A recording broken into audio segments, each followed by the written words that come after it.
ভোটের আবহে বিজেপির কাছে ধাক্কা, ভোটের মুখে তৃণমূলে যোগ বিজেপির প্রাক্তন সাংসদ কুনার হেমব্রম। বিজেপি ছেড়ে তৃণমূলে যোগ দিলেন কুনার হেমব্রম। অভিষেক বন্দ্যোপাধ্যায় ঝাড়গ্রামের সভা, সেই সভা মঞ্চেই দেখা গেল একেবারে দলীয় পতাকা তুলে দিলেন অভিষেক বন্দ্যোপাধ্যায় কুনার হেমব্রমের হাতেই। আপনাদের জানাবো যে বিজেপির কাছে এই ভোটের আবহে কিন্তু বড়সড় ধাক্কা বলা যায়। অস্বস্তি তো অবশ্যই। বিজেপি ছেড়ে তৃণমূলে যোগ দিলেন প্রাক্তন সাংসদ বিজেপির কুনার হেমব্রম। ঝাড়গ্রামের বিজেপি সাংসদ ছিলেন তিনি। এবার টিকিট না পেয়ে তিনি যথেষ্ট ক্ষুব্ধ ছিলেন, আগেই জানিয়েছিলেন। এবার চিকিৎসক প্রণব টুডুকে প্রার্থী করেছে বিজেপি ঝাড়গ্রাম লোকসভা কেন্দ্রে, এবং টিকিট না পেয়ে আগেই বিজেপি ছাড়ার কথা জানিয়েছিলেন কুনার হেমব্রম। আর আজ অভিষেক বন্দ্যোপাধ্যায় যে সভা ঝাড়গ্রামে, সেই সভা মঞ্চেই দলীয় পতাকা নিলেন অভিষেক বন্দ্যোপাধ্যায়ের হাত থেকেই কুনার হেমব্রম।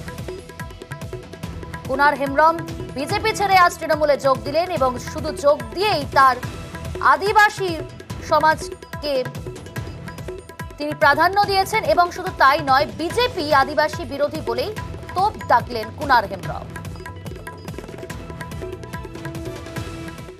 ভারতীয় জনতা পার্টি আদিবাসী বিরোধী।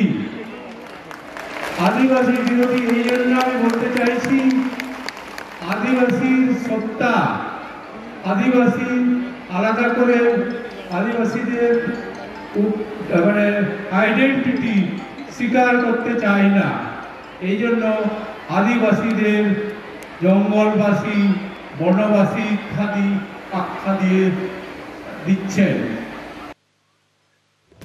এদিকে চড়া সুর তৃণমূল কংগ্রেসের সর্বভারতীয় সাধারণ সম্পাদক অভিষেক বন্দ্যোপাধ্যায়েরও।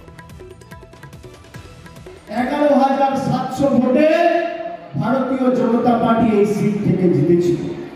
আজকে আপনারা দেখেছেন যাকে প্রার্থী করেছিল সেই কুনার হেমব্রম আজকে নিজে মুখে বলছেন যে 5 বছর ভারতীয় জনতা পার্টির সাথে ঘর করেছে। তিনি বলছেন এই ভারতীয় জনতা পার্টি জনজাতি বিরোধী, আদিবাসী বিরোধী। এই দলবদলের পরই আমরা কথা বলেছিলাম বিজেপির সাংসদ শ্রমিক ভট্টাচার্যের সঙ্গে।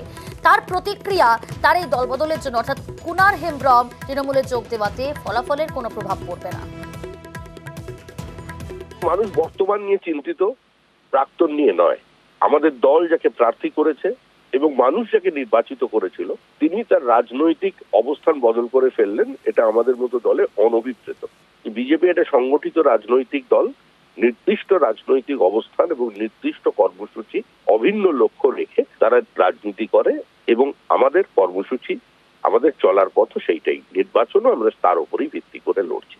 মানুষ বিজেপিকে ভোট দিয়েছিলেন, প্রার্থী এখানে নিমিত্ত মাত্র। 4 জুন এবং ঝাড়গ্রাম লোকসভা কেন্দ্রের ফলাফলটা মিলিয়ে নেবেন। গতবারে আমাদের যে মার্জিন ছিল তার থেকে বেশি মার্জিনে তখন আমরা এগিয়ে থাকবো। পাল্টা আমরা কথা বলেছিলাম তৃণমূল নেতা জয়প্রকাশ মজুমদারের সঙ্গে। তিনি বলছেন কুনার হেমব্রম বাধ্য হয়েই বিজেপি ছাড়লেন। কি বললেন শুনুন। প্রধানমন্ত্রী আছেন পশ্চিমবঙ্গে, সেদিন বিজেপির প্রতি বিতৃষ্ণায় একজন প্রাক্তন সাংসদ, এখনো প্রাক্তন হননি, বিজেপির সাংসদ দল ছেড়ে দিচ্ছেন। এই লজ্জা তো বিজেপির লজ্জা। ও কি করে মুখ লোকাবেন?